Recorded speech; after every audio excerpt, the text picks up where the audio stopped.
tardes a todos.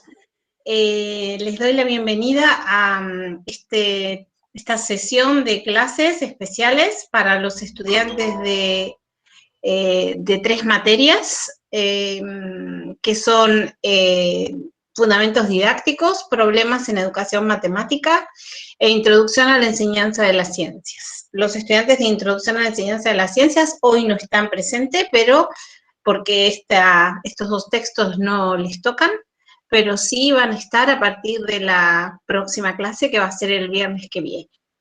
Así que rápidamente les agradezco su presencia. Les recuerdo que estas clases son obligatorias y los dejo entonces con la doctora Carolina Llano para que rápidamente podamos después pasar a considerar sus preguntas o lo que tenían que responder en el foro y demás. Así que bueno, comenzamos, Carolina. Muchas gracias. Bueno, buenas tardes a todos.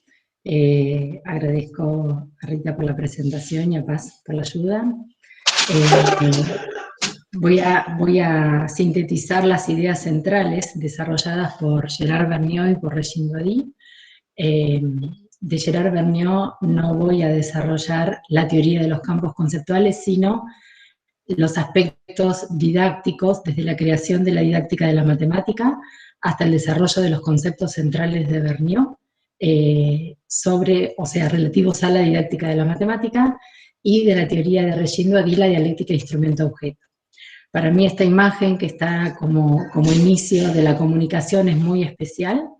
Esa foto me la envió Rita desde París en el año 2010, mientras ella se encontraba realizando su estancia postdoctoral en Francia, y fue invitada por Regine Doity a almorzar a su casa, y en la foto están Regine Doity y Gerard Vergniaud, y de fondo, como pueden ver en la alacena de la cocina de Regine Doity, hay parecieran 2 rectas dibujadas, y ese es el problema que dio origen a todo el desarrollo que hemos realizado con Rita y con Paz, pero que fue el desarrollo de mi tesis de doctorado, que es en torno a un problema de cómo operar con curvas, que es el problema que voy a utilizar en esta comunicación para ejemplificar algunos de los constructos que considero más importantes. Entonces, comenzando por las ideas de Gerard Vergniaud acerca del aprendizaje y la enseñanza de la matemática. Es un texto de Laborde y Vergniaud relativo al aprendizaje y la didáctica que hay de nuevo.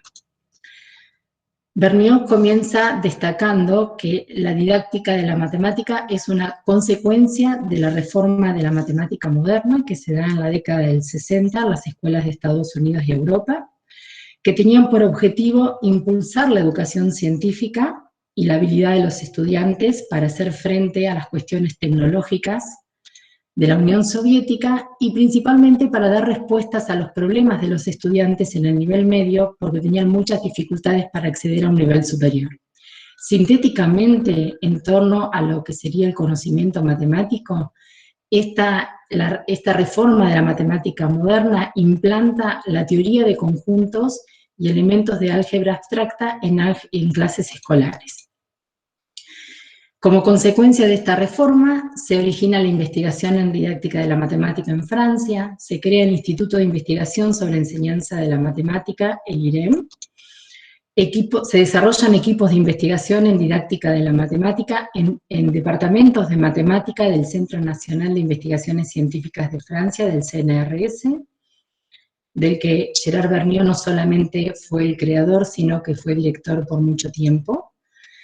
Se crean los institutos universitarios de formación de maestros, y las primeras investigaciones en Francia en torno a la didáctica de la matemática se basan en la enseñanza elemental, desarrollada por Guy Brousseau, y problemas teóricos sobre el desarrollo cognitivo del niño, problemas desarrollados por Gerard Vergniaud. Si nos enfocamos en los que serían los conceptos centrales o fundamentales de la didáctica de la matemática para Gerard Vergniaud, vamos a situar a Gerard Vergniaud considerando el hecho de que, si bien ustedes han estudiado la teoría de los campos conceptuales, es importante mencionar que Gerard es un matemático, un psicólogo, es uno de los psicólogos más reconocidos del mundo, y a su vez es uno de los fundadores, junto con Bresson, más reconocidos de la didáctica de la matemática.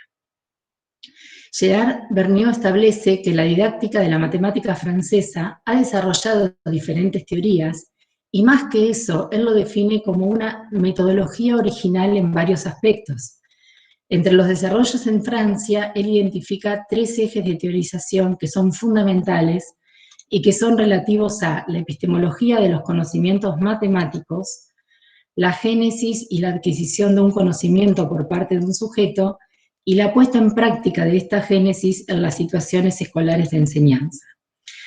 Lo que se conoce como tríada didáctica pone el conocimiento matemático con un lugar muy preponderante, y acá hay una síntesis de lo que Gerard considera que son los grandes desarrollos teóricos en la didáctica de la matemática francesa, entre los que destaca la teoría de las situaciones por la noción de situación misma de Guy Bresson, la teoría de la transposición didáctica en lo relativo al conocimiento matemático y los desarrollos posteriores de Yves Ballard en torno a la teoría antropológica de lo didáctico, su propia teoría de campos conceptuales, la dialéctica instrumento-objetos y el juego de marcos como un caso especial de una ingeniería didáctica desarrollada por Michel Artige. Con relación a la epistemología de los conocimientos, se puede decir que la didáctica de la matemática francesa otorga un papel central a los conocimientos matemáticos. Esta es una característica distintiva del origen de la didáctica de la matemática en Francia. Viene a poner a esa relación profesor-alumno un lugar preponderante al conocimiento y a los procesos de enseñanza y aprendizaje vinculados a esos conocimientos. Vergniaud destaca de Ballard el hecho de que no solo hay un interés claro por un estudio de la génesis de los conocimientos científicos y los conceptos desarrollados, sino también un marcado interés por las transformaciones sufridas por los objetos de saber en el proceso de inserción en el programa escolar, en los libros de texto y hasta su puesta en práctica en un contexto de enseñanza. De todas las características de la transposición didáctica, de las que no me voy a ocupar en esta presentación, sí voy a mencionar lo que Gerard destaca, que son 2 aspectos. Por un lado, el paso del conocimiento de referencia al conocimiento a enseñar, y el paso del conocimiento a enseñar al conocimiento realmente enseñado como constitutivos de lo que Ballard define como la teoría de la transposición didáctica. En la nosfera, que es donde se piensa todas las transformaciones del saber, aparecen todas las deconstrucciones relativas al conocimiento matemático, desde el saber de referencia hasta como lo tratamos hoy en día. Incluso lo que nosotros consideramos las obras de referencia, los libros escolares y los programas escolares también.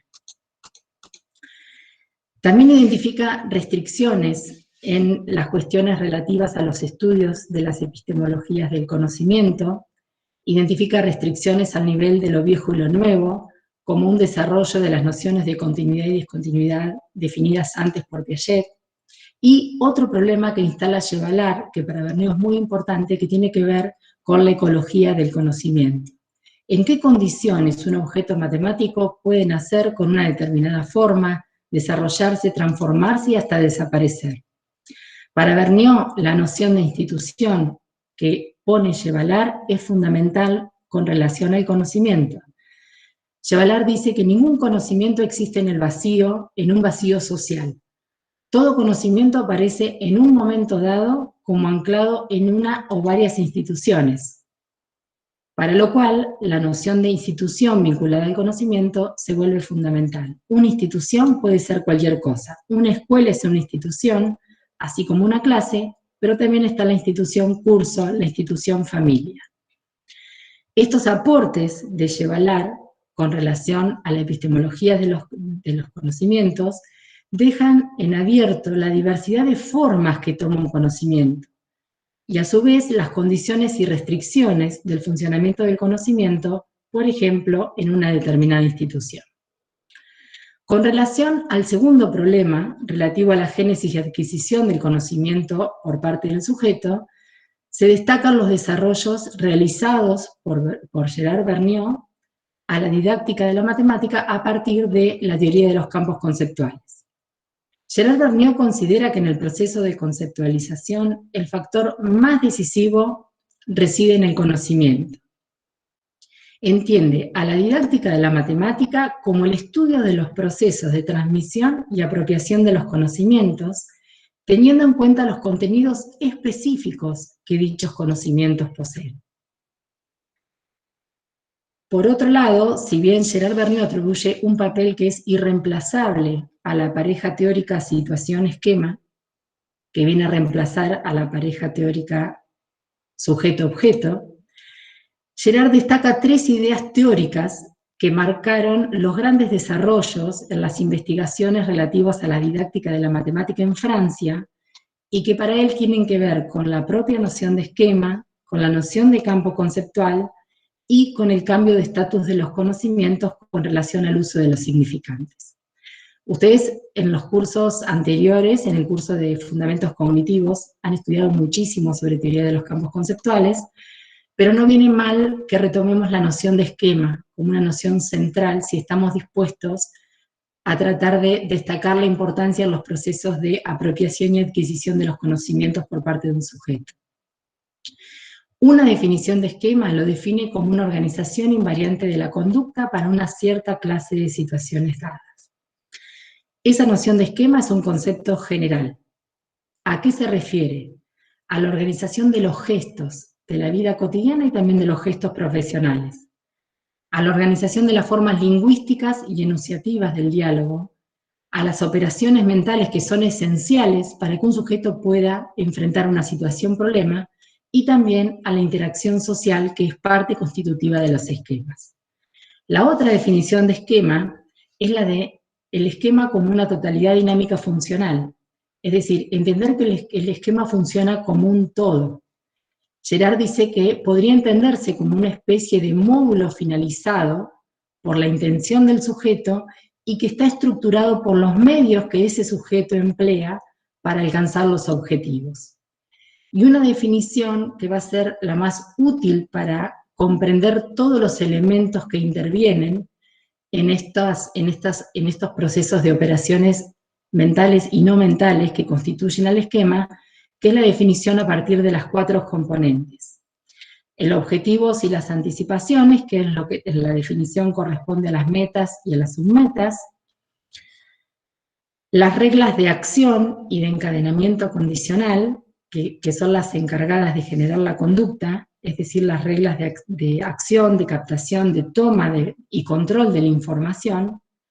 Los invariantes operatorios, que son los conceptos y teoremas en acto, y las posibles inferencias, que son funciones de la situación a partir de los datos y del objetivo. Y yo les dije que para nosotros la foto primera tenía una función, y acá voy con un ejemplo. Nosotros partimos de una situación que tiene por objetivo construir una gráfica razonable para la multiplicación de 2 funciones afín cuando no hay números, es decir, solo tenemos la unidad de los ejes, 4 rectas perpendiculares, 2 que intersecan a los ceros de las funciones afín respectivamente, y otras 2 que equidistan de los ceros de dichas funciones. Tenemos que analizar una gráfica razonable y, entre otras cosas, justificar características de esa situación gráfica. Para ejemplificar entonces los componentes de un esquema, he tomado un protocolo de uno de los 168 estudiantes que participaron de las sucesivas implementaciones de este diseño, y lo tomo para mostrarles cómo identificar los componentes de un esquema. Yo tengo un objetivo, tengo una meta clara. ¿Cuál es esa meta? Es obtener una curva para h, que h es el resultado de multiplicar las 2 funciones afín. Yo tengo que seleccionar información. En principio, toda la información que tengo son las representaciones gráficas de las rectas y, como extra, la unidad de los ejes. Y acá yo le puse que la regla de acción sería: si yo encuentro los puntos seguros, entonces puedo obtener h. ¿Puntos seguros qué serían? Puntos que esa información me permita construir de la representación gráfica. Por ejemplo, los puntos van a ser relativos a los ceros de las funciones afín que algo me están mostrando. El concepto de cero, yo podría identificar este punto, que acá tengo con el cursor en el punto A, con el teorema en acto. Si la recta f vale 0 en ese punto, entonces 0 por la otra recta también va a ser 0, entonces el resultado va a ser 0. Y lo mismo con el 0 de la otra función. Y dice 1, porque los estudiantes le pusieron ese nombre, como ellos tenían que usar la unidad, ven que está prolongada con líneas de punto de esa información, que es la única disponible, cuando f vale 1, entonces g, digamos h, es la otra recta. Entonces, así como yo identifico los puntos que acá podemos decirles destacados, que son los ceros y los unos, también aparece la importancia atribuida a los signos, analizando los conjuntos de positividad y negatividad en los intervalos de las funciones. Esto que aparece acá, como que hay un eje de simetría en el punto medio de los ceros, eso es una mediación muy fuerte por parte del profesor, porque los estudiantes inicialmente no se daban cuenta qué triángulos construir, cómo había que construirlos, y hasta cuál sería la importancia de probar que esos triángulos construidos con segmentos que equidistan de los ceros son semejantes. Eso prueba la simetría de la curva. Pero por el momento la simetría acá es una inferencia, así como los puntos de corte con el eje Y son una inferencia que no es utilizada para nada en la situación, porque no es un dato que aporte a la resolución del problema.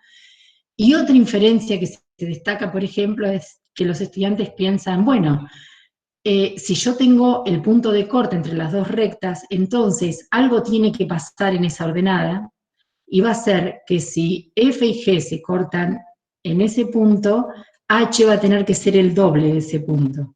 Y ese punto rompe con la inferencia inicial de la representación gráfica que tenía esta forma, que es un gesto que los estudiantes nos hicieron cuando llevamos por primera vez el problema. Un chico me dijo, yo Carolina no tengo ni idea, pero sí sé que tiene que tener esta forma. Y hizo la forma con la mano de la parábola. Yo le dije, está muy buena tu idea, pero ¿por qué será? Y él me dijo, yo creo que es por los signos, pero no te lo puedo decir. Y efectivamente, en esa inferencia inicial de la forma de la curva, es como los gestos también son parte constitutiva de la actividad. Entonces, Vergniaud dice, bueno, estamos pensando en los procesos de enseñanza y aprendizaje, ¿no? Entonces, ¿qué situaciones habrá que proponer a los alumnos para que tengan la oportunidad de elaborar esquemas adecuados?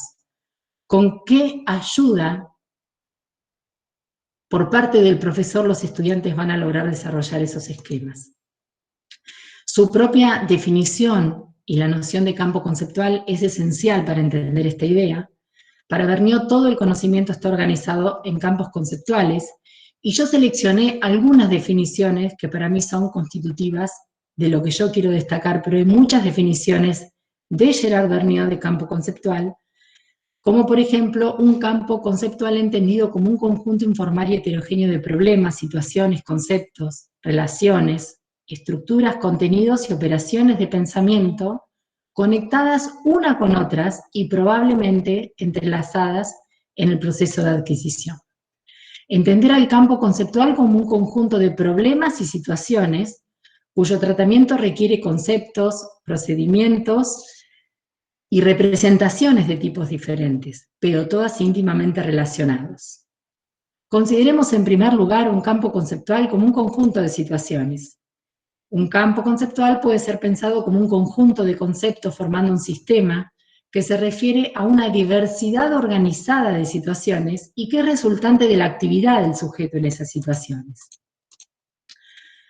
Esas distintas definiciones de campo conceptual enfatizan el hecho de que un concepto no se forma de manera aislada, sino que se forma en relación con otros conceptos, y a su vez a lo largo de un proceso que necesariamente requiere e involucra una gran variedad de situaciones.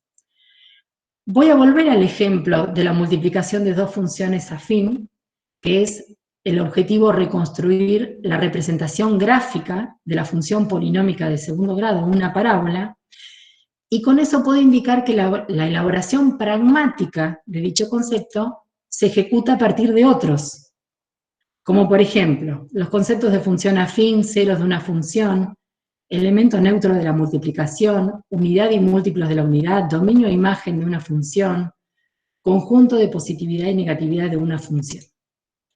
Pero también, no alcancé a mostrar demasiado, pero no se preocupen, créanme en esto que les voy a decir porque vamos a tratar con detalle estos ejemplos, se vuelven fundamentales otros conceptos, como los conceptos de triángulos semejantes, que los vimos dibujados, el concepto del teorema de Tales, la proporcionalidad de segmentos, la relación entre los ángulos interiores de los triángulos. Yo no tengo ninguna duda que todos los que estamos participando de esta comunicación, en alguna oportunidad hemos estudiado las funciones polinómicas de segundo grado, y algunos, como yo, cuando lo estudié en la escuela secundaria, no creí posible que habría alguna vinculación entre el estudio de la función polinómica de grado 2 y, por ejemplo, el teorema de Tales como un concepto central para definir las características de los elementos de la gráfica de una función polinómica de grado 2. Entonces, acá nos preguntamos, si hemos estudiado todo función cuadrática, ¿sería posible entonces determinar la lista de conceptos que podrían actuar como soporte al concepto que se quiere construir? Y la respuesta es que no, porque todos estudiamos función polinómica de grado 2 y nunca antes hemos incluido los conceptos que en esta propuesta son esenciales. Entonces, lo que sí podemos decir es que la variedad de conceptos posibles es muy grande, el campo conceptual es vasto, es impreciso y no exhaustivo. El campo conceptual es relativo. También Gerard Vergniaud considera que no es posible estudiar un concepto de manera aislada y por lo tanto una situación no se analiza con la ayuda de un único concepto.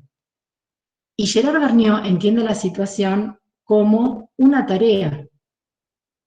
Cualquier tarea es una situación. Por ejemplo, graficar una función es una situación, resolver una ecuación es una situación, y fuera de la matemática, él da un ejemplo muy reconocido que es el ejemplo de la poda de viñas.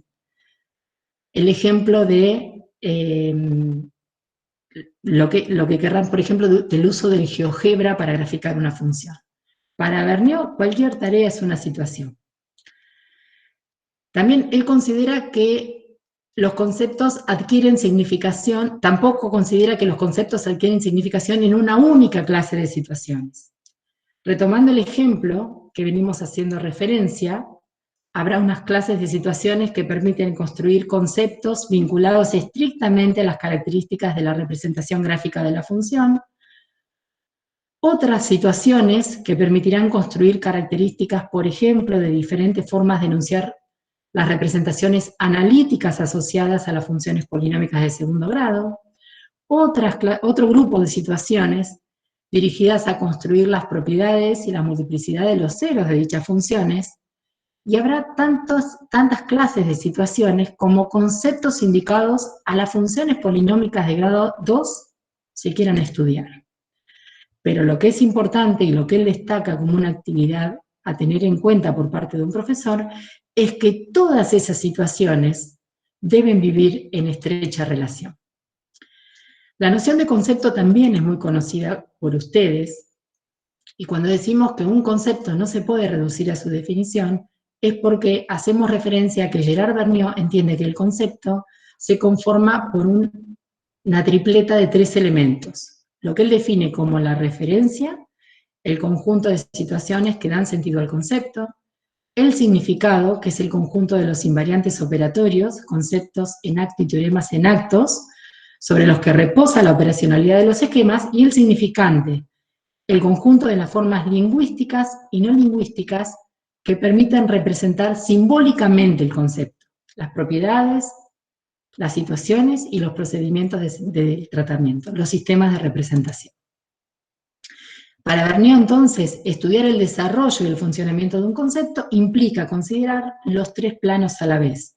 Será necesario identificar el significado y el significante, o sistema de representación, asociado a cada referencia. El tercer punto fundamental destacado por Vergniaud con relación a los desarrollos de la didáctica de la matemática tiene que ver con la puesta en práctica en situaciones escolares de las propuestas para enseñar y los procesos de apropiación del conocimiento. Y él define algo muy destacado que lo llama génesis artificial del conocimiento. ¿Cuáles son esas condiciones para esa génesis artificial? ¿Y por qué lo artificial? De todos los desarrollos relativos a la didáctica de la matemática, Vergniaud otorga a la situación, a la noción de situación, un desarrollo destacado, podríamos decir, dentro de las teorías en didáctica de la matemática, y lo atribuye a Guy Brusseau, que se reconoce y es el precursor de ese concepto a partir de la teoría de situaciones didácticas. Y entre los conceptos fundamentales, además del de situación, a Brusseau se lo reconoce por el concepto de situación adidáctica. Para que todos compartamos qué se entiende por situación adidáctica. Una situación adidáctica se presenta como un problema para el alumno que éste trata de resolver con todos sus conocimientos, pero teniendo en cuenta que esta situación fue organizada por el docente y responde así a una intención didáctica, pero para el alumno presenta un carácter adidáctico, es decir, no didáctico, pues el docente no interviene como dueño del saber para proponerle ayuda en las búsquedas de la solución. ¿Dónde rige la génesis artificial? ¿Qué es la génesis artificial? Para Vergniaud, la génesis artificial reside en la noción misma de situación adidáctica. Y lo coloca hasta como una crítica por lo adidáctico, porque la intención didáctica es clara y está antes de que el alumno conozca la situación. Está del momento que el profesor piensa qué situación va a llevar al aula. Es una génesis artificial porque ese alumno vive la situación como no didáctica, aun cuando ésta fue propuesta por el profesor con una intención clara y con un fin didáctico. Asimismo, Vergniaud destaca de las situaciones adidácticas el funcionamiento de los conocimientos en las fases de acción, formulación y algo importante que es la convalidación, que se entiende como el nivel de justificación por parte del alumno. Y ahí aparece el lugar otorgado a la evaluación, el lugar a los procesos de convalidación y validación, que esos son los procesos que son un producto de una consecuencia del entorno, como desprovistas de una intención didáctica, cuando en verdad la evaluación es un juicio únicamente pronunciado por el docente. Con relación a la especificidad de la relación enseñanza-aprendizaje en torno al conocimiento matemático, Vergniaud destaca también los desarrollos dados en torno a la metodología a la que inicialmente hago referencia, porque él recurre a las ideas de ingeniería didáctica desarrollada por Artisch, donde se toman en cuenta todos los componentes de una clase. La ingeniería didáctica consiste en concebir un proceso de enseñanza que responda a los objetivos de aprendizaje determinados a priori y que incluya además las intervenciones y decisiones del docente.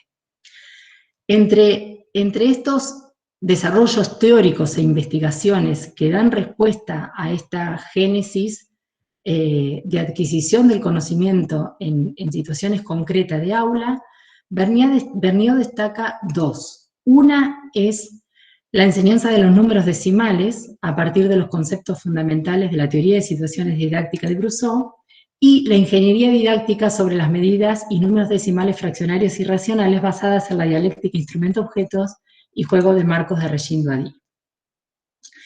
Vergniaud dice, como para cerrar sus ideas centrales en torno a la didáctica de la matemática, que la principal contribución de la didáctica de la matemática son la variedad y el potencial de los desarrollos teóricos y conceptuales alcanzados en torno a los tres grandes ejes de teorización, relativos al conocimiento matemático, relativos a los procesos de apropiación del conocimiento y los desarrollos relativos a la puesta en práctica de los procesos de enseñanza en el aula. tomando esta idea de que para Vergniaud la ingeniería didáctica desarrollada bajo la dialéctica instrumento-objetos y el juego de marcos es muy fundamental, podemos pasar entonces a preguntarnos qué características tiene la dialéctica instrumento-objetos y cuál es el papel de juego de marcos, y agregaría lo viejo y lo nuevo, para explicar las transformaciones y los procesos de apropiación de los conocimientos en situaciones de aula concretas. Cuando empezamos a preguntarnos por las características de la dialéctica instrumento-objeto, no podemos dejar de pensar por qué esas ideas de Doady surgen, y tiene que ver con que Régine Doady contrae matrimonio con Adrien Doady, que es un matemático francés, miembro del grupo Bourbaki de la Academia Francesa de Ciencias. Para Régine Doady, el día a día es en un ambiente de eruditos, y ella se interesa por pensar a la clase como si fuera una empresa o una sociedad de investigadores en matemática. Entonces, sus preguntas que dan origen a toda su investigación tienen que ver con cómo se aprende en la escuela y cómo lograr en el aula que los estudiantes vivan la actividad matemática como si fueran matemáticos.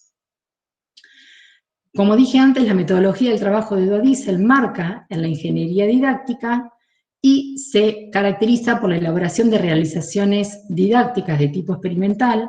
Régine Doady estuvo por años implementando sus diseños, por al menos 12 años, en las escuelas primarias de Francia, y parte en su investigación de la idea de Jean Piaget con relación a la adquisición del conocimiento, según el cual el equilibrio es el factor fundamental del desarrollo cognitivo, y que el proceso de enseñanza se debe organizar en un juego de desequilibrios-reequilibrios al nivel de las concepciones de los alumnos. Todo su desarrollo se fundamenta en 3 constructos: dialéctica, instrumento-objeto, dialéctica viejo-nuevo y juego de marcos. Vamos a ver qué es la dialéctica instrumento-objeto.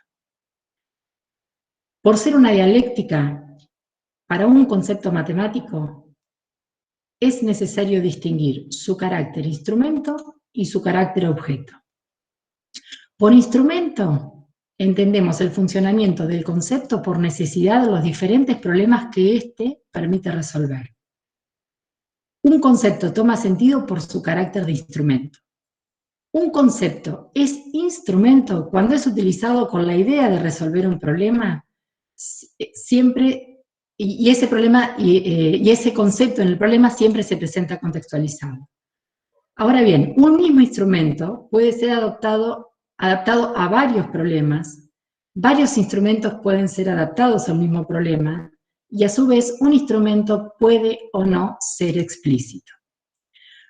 Por objeto entendemos el concepto matemático, considerado como un objeto cultural que tiene su lugar en el saber de las matemáticas en un momento dado socialmente reconocido. El objeto no depende de sus usos, se presenta descontextualizado. El estatus del concepto ubica al concepto matemático en su lugar dentro del conocimiento científico propio de la matemática. Y Régine Doady define el funcionamiento de la dialéctica instrumento-objeto a partir de fases. La fase antigua, que consiste en utilizar un objeto conocido, un conocimiento anterior, como un instrumento explícito para resolver un problema o una parte de un problema. Es decir, lo antiguo es lo útil. ¿Por qué? Porque me va a permitir resolver, aunque sea parcialmente, o dar una respuesta inicial a un problema. La fase de investigación es una fase donde ese instrumento, ese conocimiento antiguo, ¿sí?, ese objeto que yo lo recupero como instrumento, es insuficiente, ya no funciona más, no permite resolver completamente el problema. Entonces ahí el profesor tiene que orientar al alumno a buscar otros medios que estén más adaptados a la situación. Ahí comienza una nueva fase de acción, y en esta fase de investigación es muy importante la interacción también entre los estudiantes. En la fase de explicitación se destacan los elementos que tienen un rol importante y son los que se identifican como apropiados para resolver el problema. Por eso se los reconoce como nuevos explícitos que son formulados en términos de objetos. susceptibles de ser empleados y utilizados más tarde como instrumentos para otras situaciones. La fase de institucionalización es la fase donde el profesor formaliza lo que es nuevo. Es decir, se define el nuevo concepto, se enuncian los teoremas y Regina agrega y las demostraciones. Lo nuevo ahora ya está destinado a funcionar más tarde como antiguo. Es decir, es un proceso dinámico. Por eso es que ustedes en el texto han encontrado una cantidad de veces dialéctica instrumento, objeto, instrumento. Ese objeto deviene en instrumento casi de inmediato porque siempre es considerado para el desarrollo de las nuevas situaciones. En la fase de familiarización, los alumnos resuelven problemas para hacer rutinarios esos instrumentos y los objetos ya institucionalizados. Hay una fase que se llama de la complejidad de la tarea o nuevo problema. El nuevo objeto es susceptible de transformarse en instrumento y de convertirse en antiguo para dar comienzo a un nuevo ciclo de fase de funcionamiento de dialéctica instrumento-objeto. El otro concepto fundamental es el juego de marcos, y yo puse enfoques. Acá nosotros tenemos del texto original de Douady una traducción, que es el texto, que es el texto disponible, digamos que es una traducción al español de su tesis, del primer capítulo de su tesis, y Douady ella misma dice que la traducción del jeu de cadres, que nosotros lo entendemos como juego de marcos, es traducido como marco, y es una definición que a ella no le gusta porque es estática. Yo no le cambié el nombre porque aquí la conocemos como juego de marcos, pero hay que entender que ese marco no es algo estático, sino que por el contrario, hay que entenderlo de modo dinámico. Ella por eso le pone enfoque o encuadre, porque el marco supone poner el foco en cierto aspecto de un determinado conocimiento. El juego de marcos lo que traduce es la intención de potenciar el hecho de que los conceptos matemáticos pueden intervenir en diversos marcos, numérico, algebraico, geométrico, funcional, gráfico, informático, otro. Es posible tratar una misma cuestión matemática en diferentes marcos, pasando de uno a otro. Para cada marco se traduce un concepto en términos de objetos y relaciones que podemos llamar los significados del concepto del marco, y los significantes que tienen asociados al concepto representan otros conceptos en el marco de los significados. Hasta acá parece un trabalenguas, pero vamos a analizar detalladamente cómo funcionan juntas la dialéctica instrumento-objeto y el juego de marcos inmediatamente. Se pueden construir conocimientos haciendo jugar la dialéctica instrumento-objeto sobre al menos dos marcos a la vez. ¿Quién lleva el problema? El profesor. ¿Qué hace el estudiante? Asume la responsabilidad por la respuesta. ¿Y qué empieza? Empiezan las fases. Lo primero, la fase de lo antiguo y la búsqueda de información.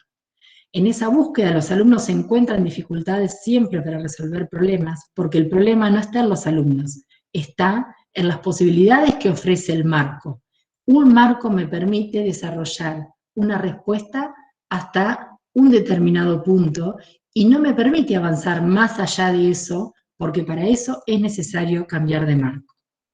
Ya dijimos en qué consiste la fase de explicitación, que es fundamental, la institucionalización para ir transformando los instrumentos en objetos y que la dialéctica pueda continuar funcionando, y sobre todo para definir lo que se denominarían los objetos matemáticos como consecuencia del estudio. Entonces, enseñar desde la dialéctica instrumento-objeto y el juego de marcos implica clasificar las situaciones según los distintos marcos. Y esta clasificación permite que algunos conceptos puedan ser abordados en un marco y en otro, una complementariedad entre los distintos marcos a través de las clases de situaciones, y interesa definir las clases de situaciones dadas por los marcos, según Douady. Entonces, nuestro problema parte de cómo operar con curvas cualquiera cuando solo se conoce la representación gráfica y la unidad de los ejes. Ahí los ven a las dos rectas dibujadas en la alacena, y la unidad y no hay más. Nosotros nos planteamos entonces cómo multiplicar dos funciones afín si solo se conoce su representación gráfica y la unidad de los ejes, Y lo hacemos a partir de un grupo de 10 situaciones que fueron diseñadas en distintos marcos de resolución. Para sintetizar esto, el marco geométrico, gráfico y funcional, permite construir las características de las gráficas de las funciones polinómicas de grado 2, las características de las parábolas y sus puntos notables. El cambio al marco analítico permite reconstruir las características de las representaciones analíticas equivalentes, y el reingreso al marco geométrico permite analizar los casos de raíces imaginarias recuperando técnicas de geometría sintética desarrolladas en la situación 1. Nosotros tenemos variantes entre las rectas posibles que podemos modificar, que podemos multiplicar, pero no las características. Es decir, nosotros tenemos los unos y las representaciones gráficas y tenemos que construir una gráfica razonable. Entonces nosotros comenzamos identificando lo que yo ya mencioné antes, que son los puntos seguros. Los ceros y los unos. Cuando una de las rectas vale 0, la otra también. La multiplicación también, perdón. Cuando una de las rectas vale 1, la multiplicación es la otra recta. Y además los signos de las funciones determinan los signos de la función que se multiplica. ¿Cuáles son los instrumentos acá? Los objetos multiplicación, objetos que son antiguos, digamos, que ahora funcionan como instrumentos. Multiplicación, elemento neutro de la multiplicación, unidad, signo, función afín. Ceros de una función afín. Ese instrumento me lleva a construir el instrumento 0 de h, que es el resultado de multiplicar las funciones afín. Unidad, elemento neutro de la multiplicación, los puntos destacados que ellos llaman unos, y los signos o los conjuntos de positividad y negatividad de una función también me llegan a desarrollar el objeto que va a ser conjuntos de positividad y negatividad de la representación gráfica de la parábola. Para probar la simetría, nosotros tenemos que considerar los puntos equidistantes de los ceros, construir dos triángulos semejantes y analizar por el teorema de Tales que los segmentos son proporcionales y por lo tanto cualquier punto que yo quiera construir a igual distancia de los ceros va a dar la misma ordenada para h. Entonces, ahí aparecen otros instrumentos: segmentos, segmentos equidistantes, ángulos, semejanza de triángulos, teorema de Tales.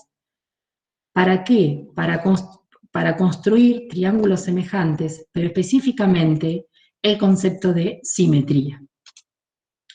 Gráficamente, esa simetría representa lo que nosotros conocemos como un eje de simetría y también otros puntos simétricos. Entonces, ese concepto de simetría, ¿sí?, me permite a mí desarrollar el eje, que es un objeto fundamental para las características de la representación gráfica y sobre todo los puntos simétricos, que son los puntos que están identificados con color azul. Fíjense que acá son fundamentales algunos instrumentos que parecen raros para el estudio de la función polinómica: segmento, segmento equidistante, ángulo, semejanza de triángulos, teorema de Tales. Los múltiplos de la unidad, ¿qué sería eso? Serían otros puntos, así como funcionan el 0 y el 1, también funciona el 2. ¿Qué quiere decir esto? Quiere decir que cuando una de las funciones vale 2, la multiplicación es el doble de la otra.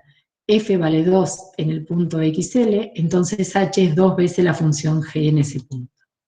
A esta altura tenemos una gráfica casi razonable, pero nos falta determinar el vértice.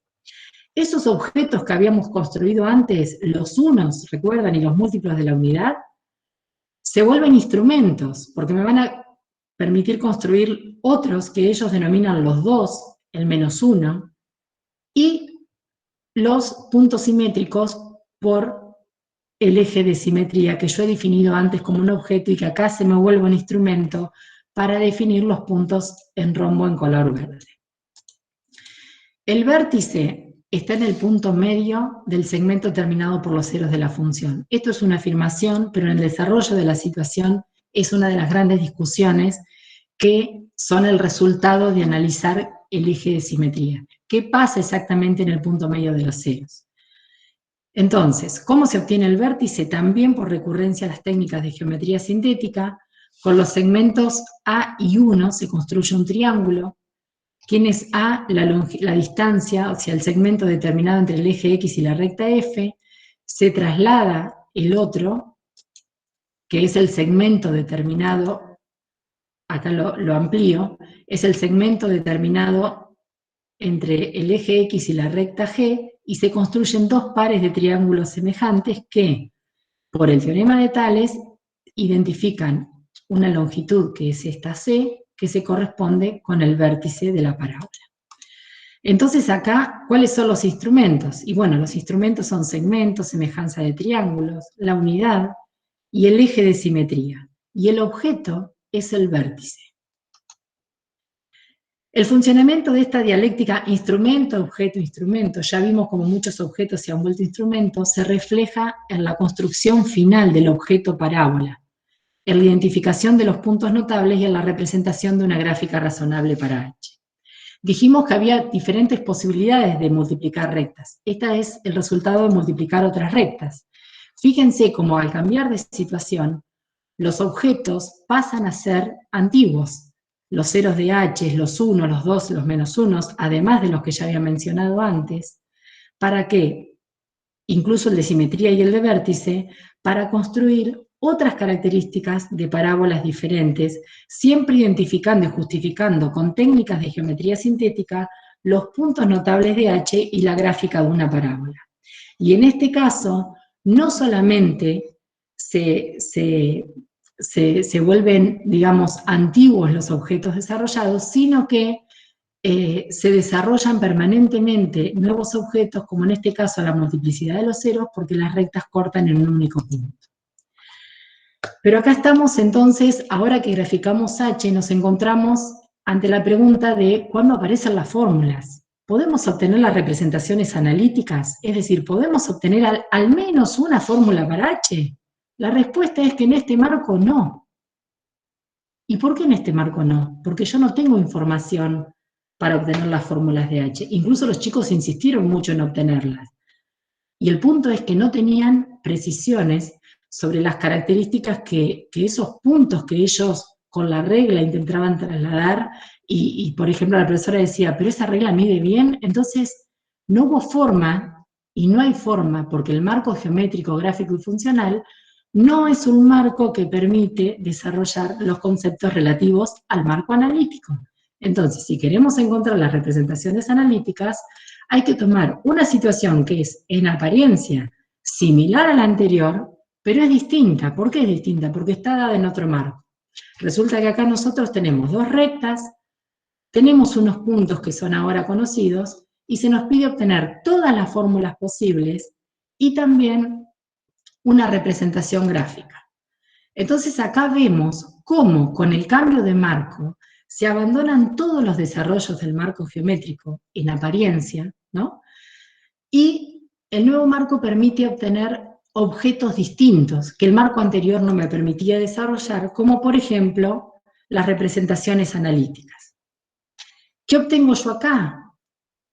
Parto de algunos instrumentos como la noción de multiplicación, función afín, representación analítica de una función afín, todo este desarrollo que hay acá en torno a obtener la fórmula de cada una de esas rectas f y g, y también obtengo la representación analítica de H.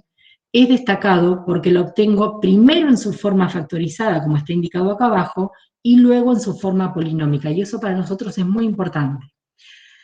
Los ceros, ahora los construimos diciendo H en menos 1 y H en 5 determinan los ceros, porque está probado que en H en menos 1 y en H en 5 les da 0.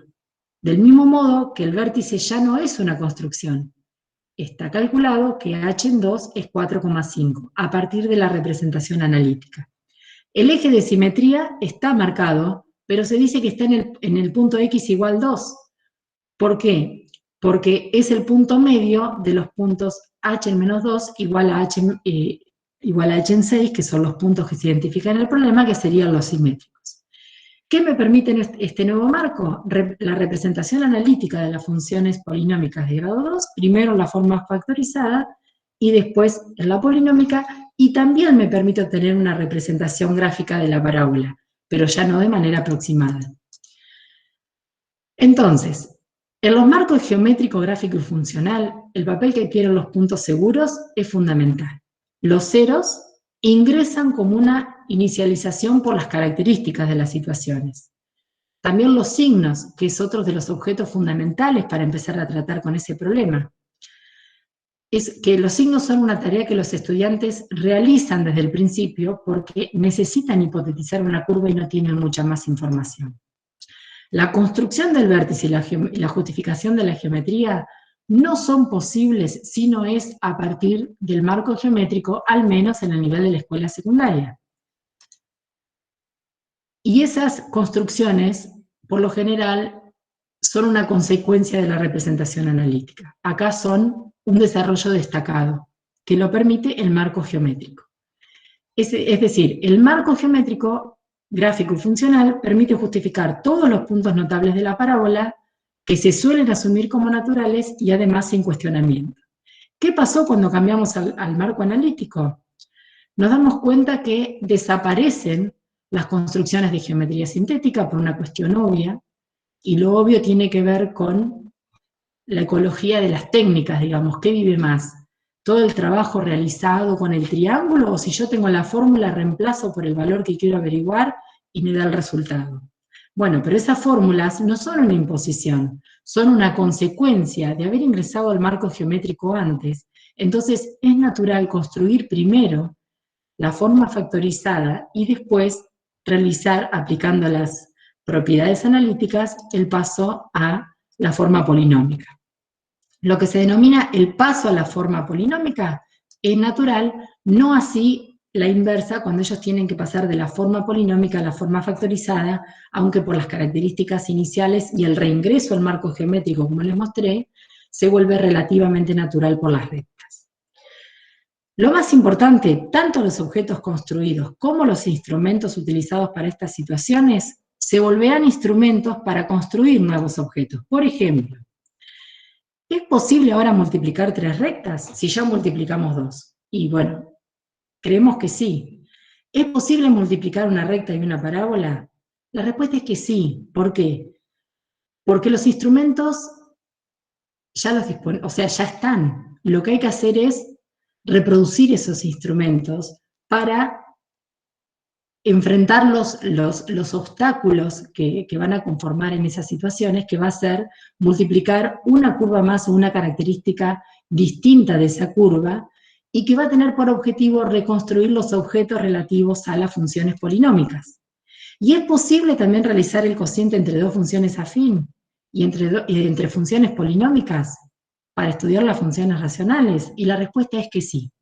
Acá no he ejemplificado más por una cuestión de tiempo, pero nosotras, con Rita y con María Paz, sí hemos desarrollado un trabajo de campo de tipo experimental muy grande, que consistió en un estudio longitudinal de 2 años de duración, del que tenemos 6 implementaciones, donde nosotras fuimos las profesoras, y del que participaron 163 estudiantes, donde nosotros vamos verificando cómo se da el funcionamiento de la dialéctica instrumento-objeto y el juego de marcos para que esos pasos por los diferentes marcos sean constitutivos, digamos, a desarrollar los objetos en torno a todas las funciones algebraicas, pero nosotros solo nos quedamos en el nivel de las polinómicas de grado 2, las polinómicas y las racionales.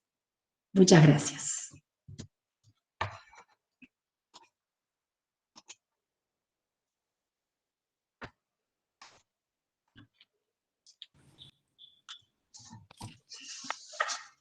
Bueno, gracias Carolina.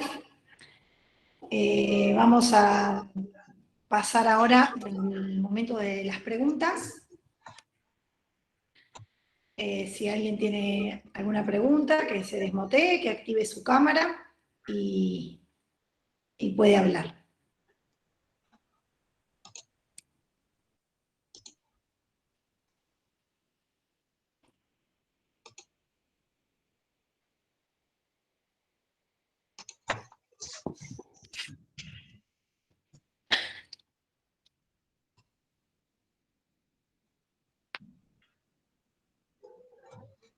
Bueno, dale, voy ahí a romper el hielo.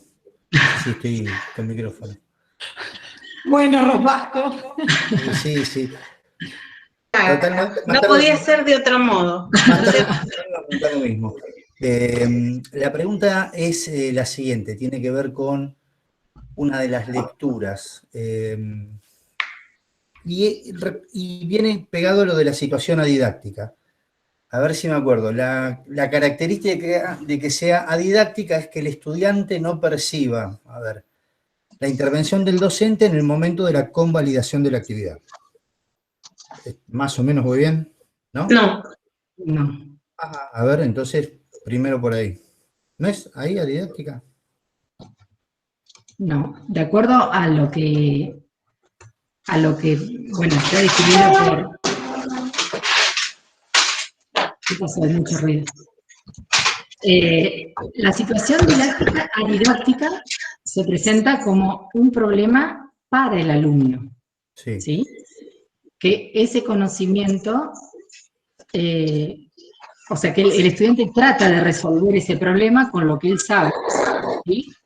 Pero esa situación que Brusó le denomina adidáctica fue organizada con una intención didáctica por el profesor. Sí, esto es ¿Sí? fantástico. Yo iba a lo de convalidar. Lo didáctico tiene que ver con que el docente no interviene como el conocedor, ¿sí?, de ese saber para proponerle al alumno una respuesta. Es decir, lo deja al estudiante con la situación para que sea el estudiante el que va a dar una respuesta. Bien. Pero la intención didáctica del profesor está. Sí, y tiene que obtenerse del entorno, me parece haber leído por ahí, las lecturas o la información necesaria para que ese estudiante pueda decir, sí, este resultado que estoy obteniendo tiene sentido, es consistente, es correcto o no. No, Rosbasco, no. Ajá. No. En la teoría de situaciones de Brusó, una Sí. situación es un autómata. Ajá. Es decir, una situación fundamental, como la define Brusó, es un autómata. Un autómata significa que está programado para funcionar de una cierta forma sola. Ajá. Toda situación de la teoría de situaciones tiene siempre un componente adidáctico. Entonces, el estudiante no obtiene del entorno las cosas, sino que las obtiene del medio didáctico, particularmente diseñado en donde hay un control del profesor a través de las llamadas variables didácticas de la situación. Ajá. Bien.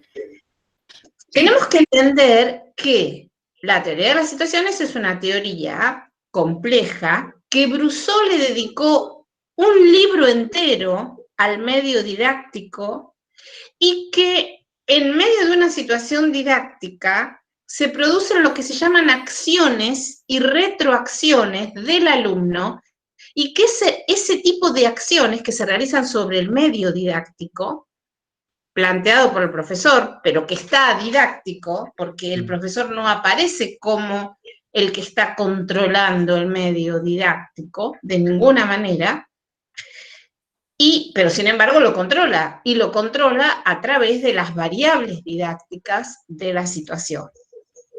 Entonces la paradoja es que se hable de que existe lo didáctico en un ámbito adidáctico. Esa es la paradoja. Porque el profesor, ¿dónde está? Y en ese momento el profesor deja al estudiante con el problema. Y es el medio didáctico y las acciones y las retroacciones contra ese medio lo que hace avanzar el conocimiento del estudiante. De ser posible, entonces, este es un profesor que solo interviene cuando es estrictamente necesario. Es más, si la situación estuviese bien diseñada, su intervención debería ser mínima. Bien. Mínima, absolutamente mínima. ¿Por qué? Porque justamente la situación funciona como un autómata. Otra cosa importante de decir es que la idea de situación que Vergniaud le reconoce a Brousseau es distinta, muy distinta de la idea de situación que propone el propio Vergniaud. Porque Vergniaud dice, Brousseau ha desarrollado enormemente la noción de situación, reconociendo este componente adidáctico en la situación, que es una parte de la situación, pero no es permanente. El profesor puede, no es que no pueda intervenir, puede intervenir, pero la idea es que interviene antes. Y siempre interviene antes, ¿dónde? En la casa, en el diseño, en la ingeniería didáctica. También la idea es que no es una situación didáctica o un conjunto de situaciones didácticas o una secuencia didáctica. Yo creo que está muy bastardeada la palabra secuencia didáctica y la palabra situación. Son palabras que han sido muy trivializadas. Entonces, mucha gente cree que está haciendo teoría de situaciones y en realidad, para tener ese autómata en la mano, ese autómata es producto de una investigación, de un testeo y de un equipo. Eso no lo puede hacer un profesor solo. De ninguna manera lo puede hacer un profesor solo. Porque él tiene que testear que efectivamente el autómata funciona. Si el profesor tiene que ir a hacer cosas que no están previstas en la situación, es porque no está funcionando. Bien. Es por eso es por eso la responsabilidad del didacta en el diseño de las situaciones, porque eso tiene que funcionar en cualquier caso, ¿sí? Las posibilidades de interacción, como dijo Rita, tienen que ser mínimas. Lo difícil es lograr ese diseño. No, o sea, no es que tiene que ser mínima la interacción del profesor con los estudiantes. No, para nada es eso. No, no es eso. Es que en el momento adidáctico no tiene que intervenir el profesor. Y si no, el momento adidáctico o diseñado como adidáctico para esa situación no funciona. Sería Entonces, didáctico. sería didáctico. Sería Porque didáctico, exacto. no se ha dicho, ¿no? Pero ¿cuál es la esencia de lo didáctico? La esencia de lo didáctico es que hay alguien que enseña, alguien que aprende y algo que es enseñado, que es el saber, el conocimiento, pónganle el nombre que les guste. Esa es la esencia de lo didáctico. Entonces, acá la variable de control, y eso también es muy interesante en la teoría de las situaciones, es el conocimiento. ¿A través de qué controla el profesor la situación? Lo hace a través del control de las variables didácticas de la situación, pero es a través del control del conocimiento. Bien. Es el conocimiento matemático lo que está siendo diseñado, transformado, controlado, etc. Y algo de esto entonces se cuela también en la dialéctica instrumentos-objeto. Y la computadora ahí juega como un elemento adidáctico, porque el estudiante, el alumno, la alumna, utilizando determinado programa, obtiene sus propias conclusiones. Podemos pensar que es un instrumento adidáctico, aunque lo aporte, bueno, aportado por el profe, ¿no? No sé, pongamos el programa que sea, GeoGebra, que es el más conocido. Bueno, primero estará incluido en la situación, ¿sí? En el diseño de la ingeniería didáctica que corresponda. Si está incluido adidácticamente, porque el que acciona el GeoGebra, entiendo yo que sería el profesor. No sería el profesor, sería el estudiante. Sí, claro. Ahora, si este tipo de uso del GeoGebra, ¿no es cierto?, tan difundido, donde dice, grafica la recta 1, grafica la recta 2. ¿Qué observas? Y hay gente que piensa que eso es una situación. No, no lo es. Y eso no es adidáctico, eso es llevar a la gente por la nariz y decirle lo que tiene que hacer a cada momento. Bien.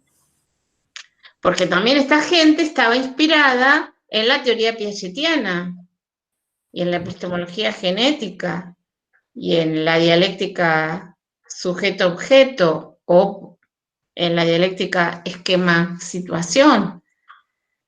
Entonces, si los niños tanto para Brousseau como para Vergniaud como para Douady se tenían que comportar como tener una actividad matemática genuina, aceptando que esa actividad matemática genuina de los niños, de los estudiantes, es perfectamente posible.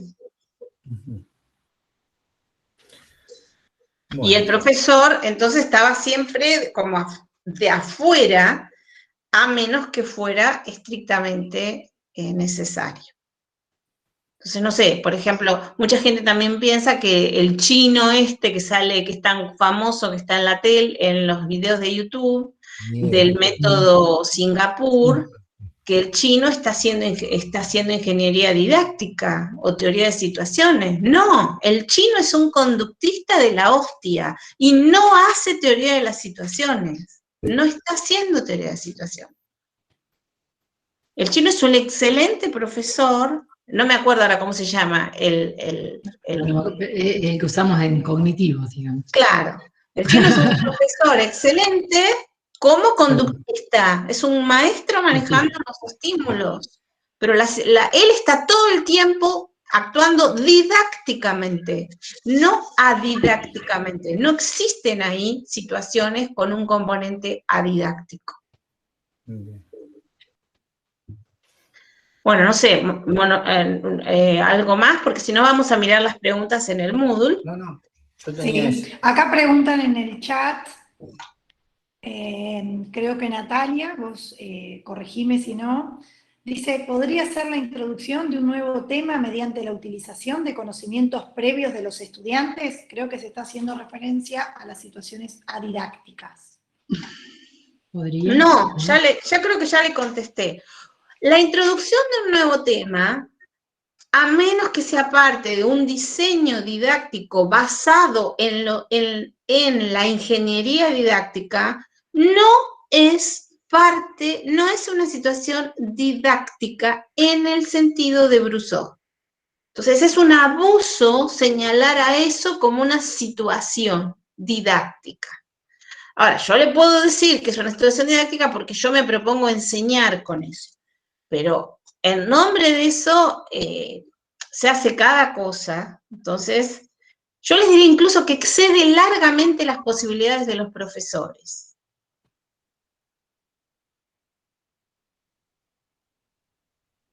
El profesor no puede, porque está solo, no puede hacer eso solo. Y menos validarlo, es decir, esta situación funciona. Y yo sé que esta situación funciona bien. Estoy hablando siempre en el sentido de la teoría de las situaciones. O podemos pensar también en el sentido de la dialéctica instrumento-objeto. Es una tarea para los didactas, no para los profesores de a pie. No se puede ser profesor y estar en todas, porque el profesor es como si el médico se le pidiera que fabrique los remedios. No se puede. No puede. El médico no puede ir a fabricar la Sputnik 5. No puede. Está en terapia intensiva con los enfermos o donde le toque, pero no puede estar fabricando al mismo tiempo las vacunas.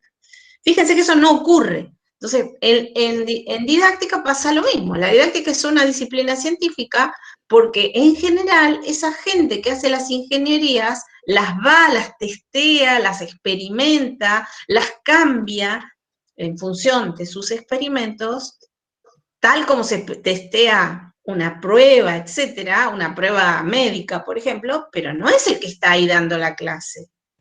Para nada. Y después cuando tiene el producto didáctico, el dispositivo didáctico, entonces es el remedio, ¿sí?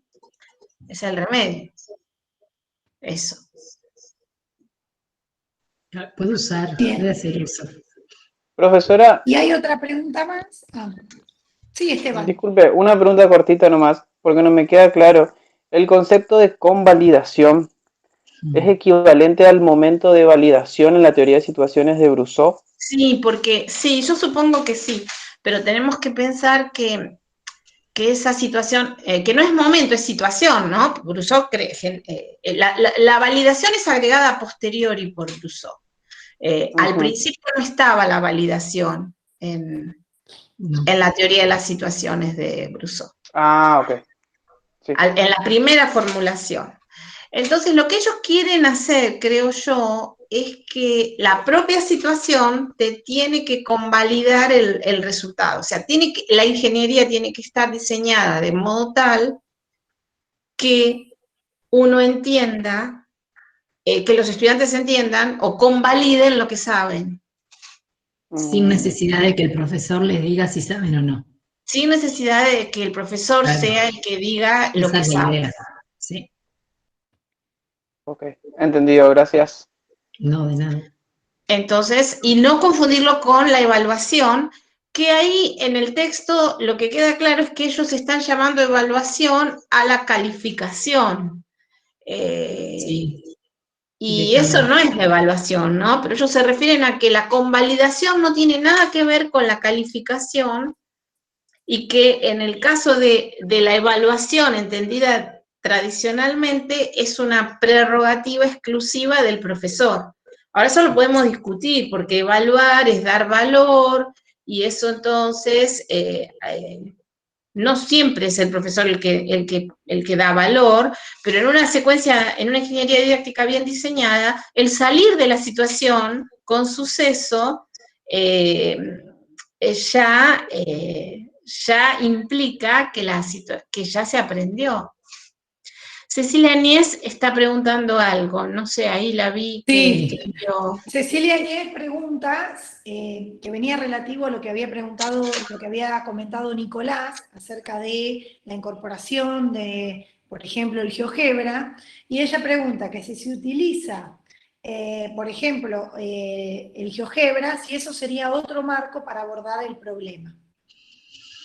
En verdad, Creyendo ahí define a lo informático como un marco más. Lo que pasa es que lo que hay que entender es que ninguna situación funciona en un marco. Y ahí tienen la respuesta a lo que Rita le decía de si vamos a pensar que graficar en el GeoGebra una recta en el GeoGebra puede ser una situación que le va a permitir aprender a alguien. Desde el funcionamiento de la dialéctica instrumento-objeto y el juego de marcos, Regindra dice que al menos deben intervenir 2 o 3 marcos a la vez, y ese mismo concepto debe ir cambiando de marcos para constituirse en un objeto que vendrá en instrumento. Pero la representación gráfica, si la pregunta es, si yo puedo graficar en GeoGebra una función y eso es otro marco, la respuesta es no. Lo único que puedes hacer claro. es... Buenas tardes.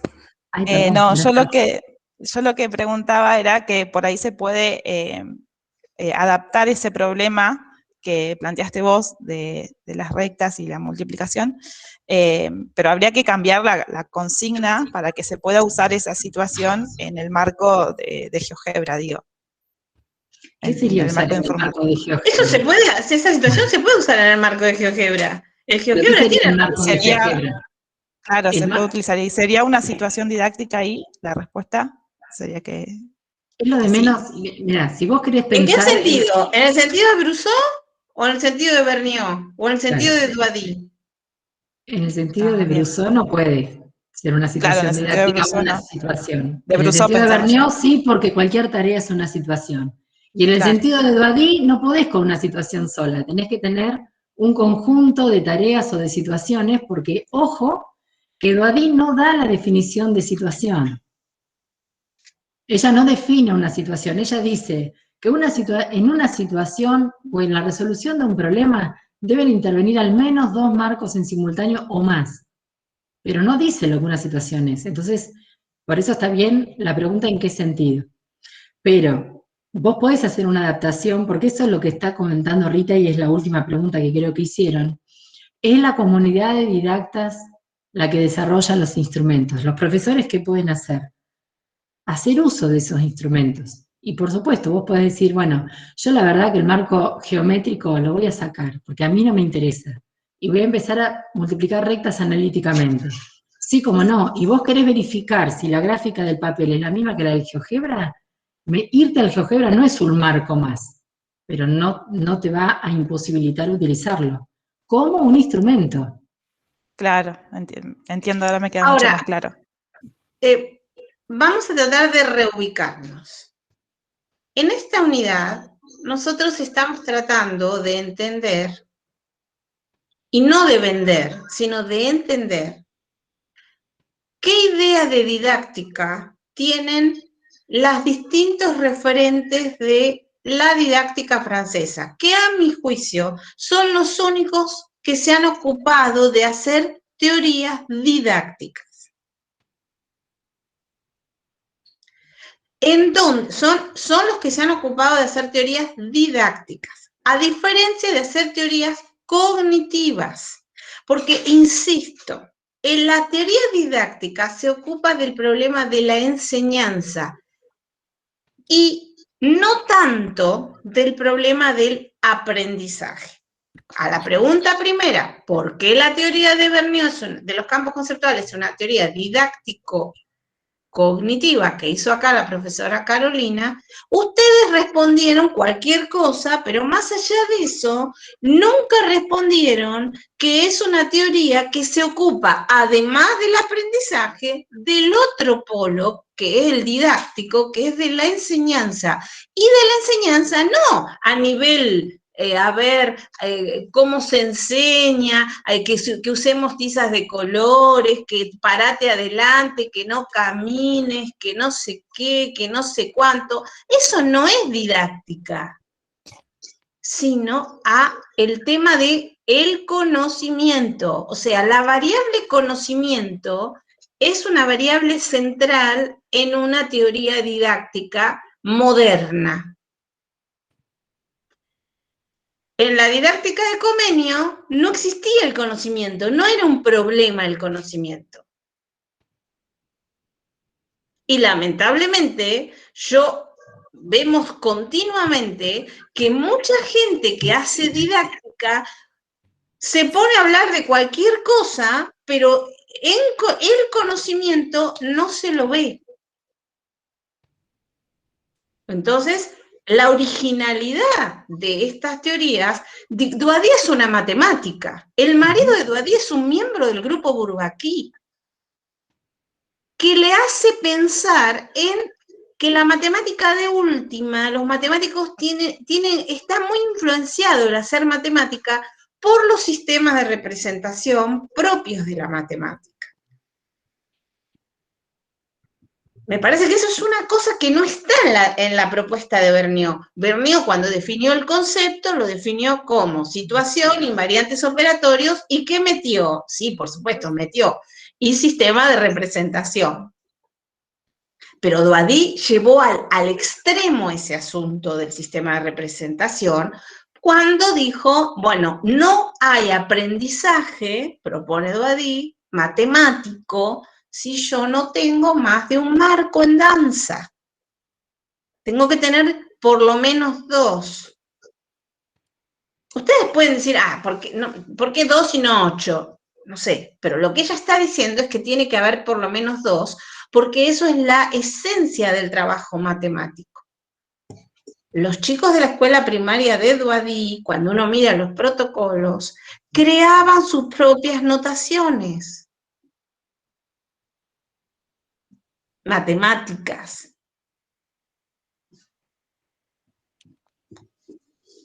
Y ella le daba mucha importancia a eso, y de hecho, si ustedes los dejaran, si nosotros dejáramos a nuestros alumnos más libres, veríamos que ellos crean sus propias notaciones, pero nosotros estamos demasiado apurados por exigir las nuestras.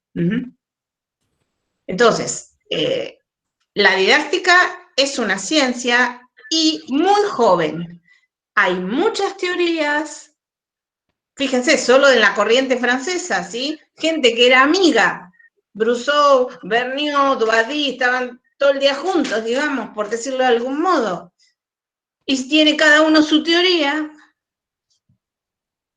quiere decir que es joven, inmadura, y entonces que tiene muy pocas respuestas para los problemas de la enseñanza de la matemática. No es que no tenga ninguna, si hace 50 años, digamos, tiene algunas respuestas, pero estas preguntas ustedes, entonces los profesores deberíamos, realmente, ojalá unas para todo en didáctica de la matemática o en didáctica de algo, pero la verdad es que no.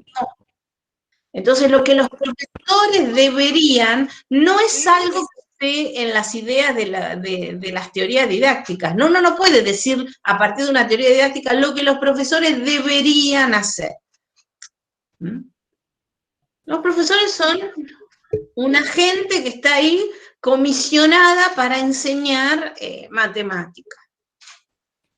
Yo le diría que tienen el arco y la flecha, de momento, en términos de artefactos a su servicio, ¿no? No es como los médicos, vuelvo siempre con los médicos, porque los médicos tienen el tomógrafo, la cirugía, antes abrían a un tipo que tenía un problema en una arteria, lo tenían que abrir a cielo abierto, ahora directamente con un cosito le abren la arteria, el tipo ni se entera, se va a la casa. Eso no lo tenemos en la didáctica de las matemáticas.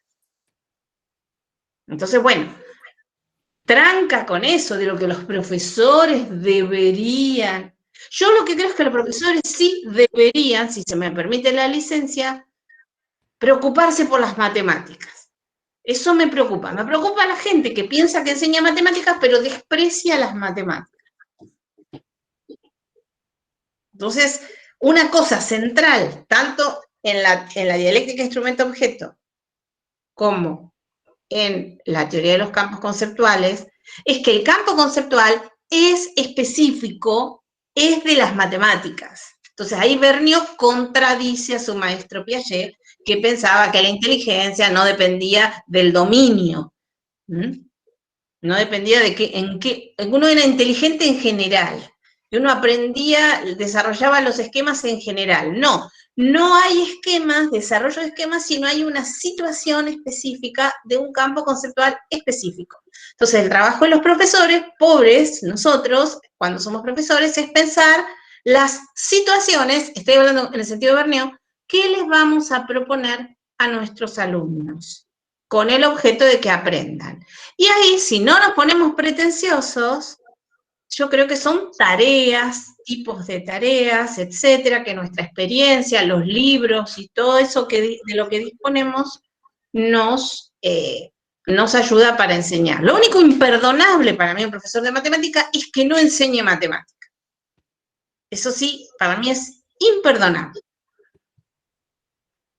Y también de alguien que diga que hace didáctica de las matemáticas y es que la matemática se le vaya siempre por el inodoro. O que hace didáctica de la física, o que hace no sé qué, didáctica de la química, no me importa la didáctica de qué, pero que cuando uno busca dice, ¿y la física dónde está? ¿Y la matemática dónde está? Y no está. Entonces, es inadmisible en una concepción moderna de la didáctica que uno no entienda que el conocimiento es una variable fundamental de eso. Perdón, me quedé con algo que dijiste, Carolina, y quisiera a ver si es así. Planteaste que la computadora o la herramienta informática constituía en sí mismo un marco, ¿así fue que dijiste? Lo que Regine Badía agrega en una entrevista que le hicieron en el año 2016, por todo este desarrollo de la computación, ¿no? Y del papel que juegan, por ejemplo, los graficadores en matemática, es que podría constituirse lo informático como un marco, pero para actuar sobre ese marco informático hay que hacer venir instrumentos de otros marcos, está claro.